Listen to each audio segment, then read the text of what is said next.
Peggy 16.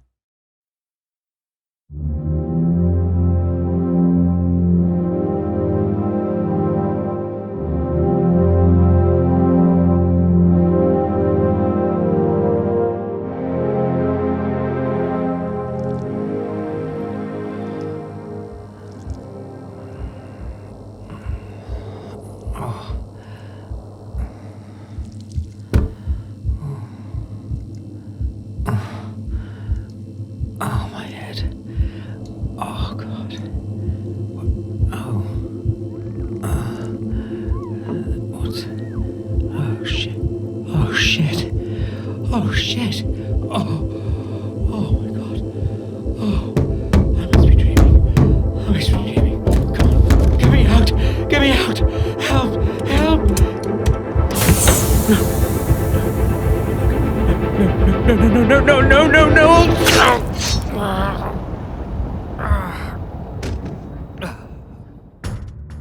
Welcome, or vítejte, how you would say in the Czech Republic. My name is Toby, and today I will take you on a brief tour through the fantastic world of The Last Oricru. The Last Oricru is an action RPG with a strong emphasis on a dynamic storytelling that is driven by players' decisions.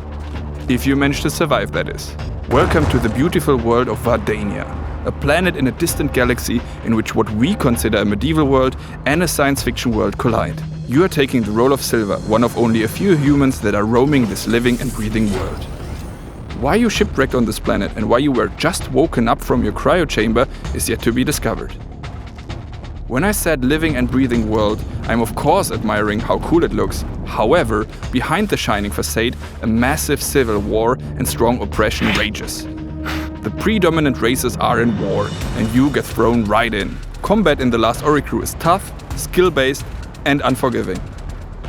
From tricky duels to mass fights with multiple NPCs, you'll come across dozens of enemies, sometimes even at once. But not everyone must strictly attack you right away. Factions might even fight alongside with you. Everything depends on your relationships you were building up beforehand.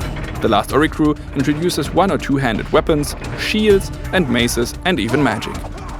But you can always get good and level up, right?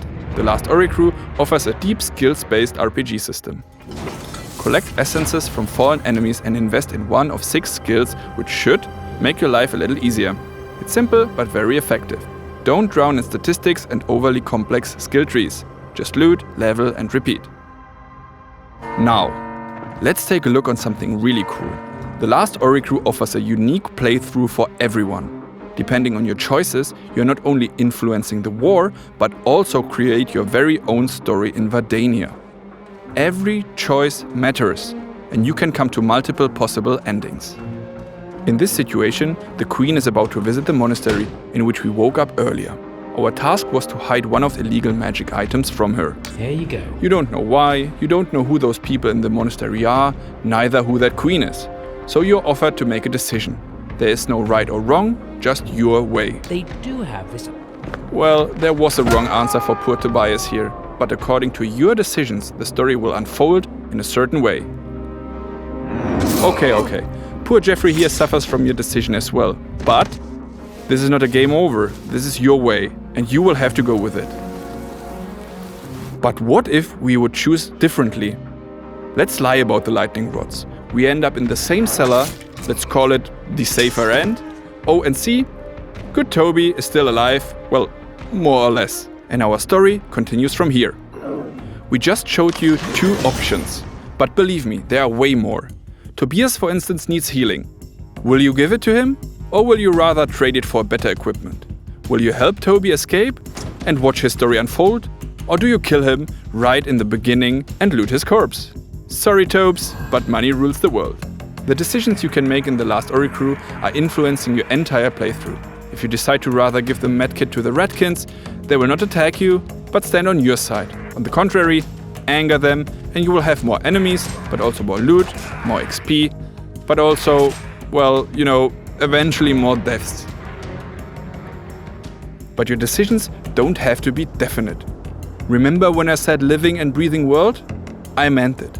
Life is change, right? And decisions are there to be changed later. In this particular situation, the Ratkins are on our side. Our task is to open the gate and invade the castle together. On our way, we meet the marshal. He has something to offer to us, which might be more valuable.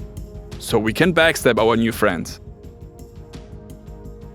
Your decisions will have a direct impact on the world and how people will react to you. You can try to befriend all, which is probably not possible, or you can anger all, which, let's face it, is very possible. However, your choice matters, and that's important. Enough politics. Let's take a look on boss fights.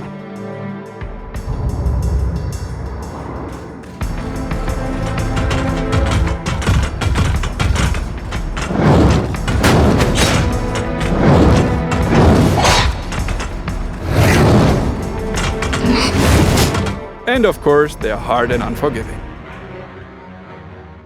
To even the odds a little, we have an upgrade system.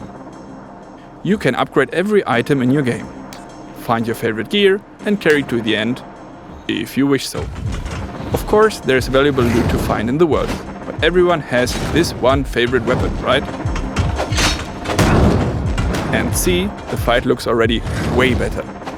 However, it seems like the spider is still too hard for silver. In cases like these, you need a partner in crime, which leads me to the second major feature of the Last Oricru, which is couch co-op. The Last Oricru is designed as both a single player and a co-op experience. What is even cooler is that there are hidden mechanics and features that can be only triggered in cooperation. The spider from before is still a tough challenge, but with 2 players we can trap her and get an easier kill on her. You can win together or fail miserably. The game does not get easier per se, it just offers you another way to approach things. And who doesn't want to slide through enemy hordes with a buddy? You don't have to be together the whole game. You can start with a friend, play alone for a bit, and finish together later. Hop on, hop off. The game will of course adjust accordingly and will be challenging even for 2 players. And that's it? Now, let's recap. The Last Oricru is an action RPG with a strong emphasis on the dynamic storytelling that is driven by players' decisions. Waking up in the living and breathing sci-fi medieval world of Wardania, players find themselves in the middle of a civil war for supremacy over the planet. Skill-based combat, mass fights, and a dark conspiracy overshadow the once so peaceful land. Define your own path, side with the different factions or betray them. Influence the outcome of the war, as your choice matters. The Last Oricru is designed as both a single player and a co-op experience.